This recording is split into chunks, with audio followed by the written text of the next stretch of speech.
Hello guys, আমি Deep, welcome back to my channel Deep exclusive. So এখন আমি এই ভিডিওর মধ্যে বেশ কয়েকটা লেটেস্ট আপডেটকে নিয়ে কথা বলবো। সো প্রথম আপডেটটা অবশ্যই কিন্তু ঋত্বিকের নতুন রিলিজ ফাইটারকে নিয়ে। সো ফাইটার বক্স অফিসে আবার কিন্তু একটা বিরাট বড় জাম্প নিয়েছে এবং প্রায় 83% কিন্তু ফাইটার একটা জাম্প নিয়েছে বক্স অফিসে, এবং এটা হওয়ারই ছিল। তার কারণটা হচ্ছে কন্টেন্ট ভালো এবং গল্পটা ভালো, স্টোরি টেলিং ভালো, একটা প্রমিসিং অ্যাকশন সিকোয়েন্সেস কিন্তু আছে এবং সব মিলিয়ে একটা ভালো মুভি হচ্ছে ফাইটার। তো এটা ডে 9-এ আমি কিন্তু আপডেট দিয়েছিলাম যে ডে 9-এ প্রায় 6 কোটির কাছাকাছি কিন্তু একটা বক্স অফিসে কালেকশন করেছিল ফাইটার।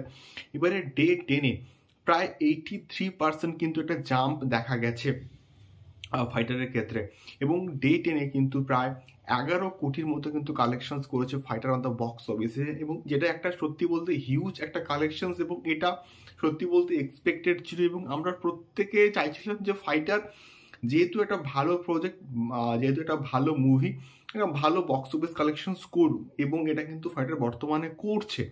ইভেন আরও হয়তো কামিং যে ভ্যালেন্টাইন্স উইকটা আসছে সেখানে হয়তো ফাইটার আরও একটা ভালো বিজনেস করতে পারে। এবার দেখা যাক এটার লাইফ টাইম বক্স অফিস কালেকশনটা অ্যাকচুয়ালি কত হয়। আমি চাই ফাইটার একটা ভালো বিজনেস করুক বক্স অফিস থেকে। দ্বিতীয়ত আমি আসবো হচ্ছে পুষ্পা 2কে নিয়ে। সো পুষ্পা 2-এ যে পোস্টপোন হচ্ছে না, এবং এটা কিন্তু মোটামুটি কনফার্ম, এবং মেকাররা কিন্তু মাঝে মধ্যেই একটা আপডেট দিচ্ছে যে পুষ্পা 2 যে মাঝখানে একটা খবর আসলো যে পোস্টপন হবে, এটা কিন্তু আলটিমেটলি পোস্টপন হচ্ছে না, এবং এটা কিন্তু অ্যাজ প্রমিসড 15th অগস্টে কিন্তু রিলিজ করছে।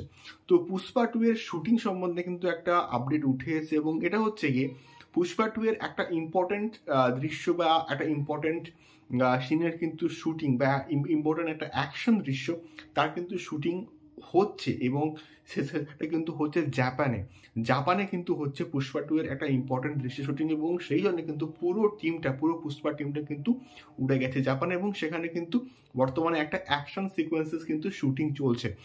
এবং দেখা যাক পুষ্পা 2-কে নিয়ে হাইপ আছে, এবং আফটার কেজিএফ মানে যে সমস্ত প্রজেক্টের মানে সিকুয়েল এসছে সেই প্রত্যেকটার প্রজেক্টই কিন্তু এরা ভালো রকমের কিন্তু বিজনেস করেছে। সেটা আমি বাহুবলী বলি, মানে বাহুবলী আসার পর যে একটা হাইপ সৃষ্টি হয়েছিল বাহুবলী 2-কে নিয়ে, এবং তেমনিভাবে কিন্তু কেজিএফ এর পরে কেজিএফ চ্যাপ্টার 2-কে নিয়ে সেই হাইপটা কিন্তু সৃষ্টি হয়েছিল, এবং সেইভাবে কিন্তু পুষ্পার পর পুষ্পা 2-কে নিয়ে কিন্তু সেই লেভেলের হাইপটা কিন্তু তৈরি হয়েছে। বা দেখা যাক সেই হাইপটা অ্যাকচুয়ালি কতটা ম্যাচ করে এবং অডিয়েন্সের কাছে কতটা ভালো করে হয়তো প্রেজেন্ট করে।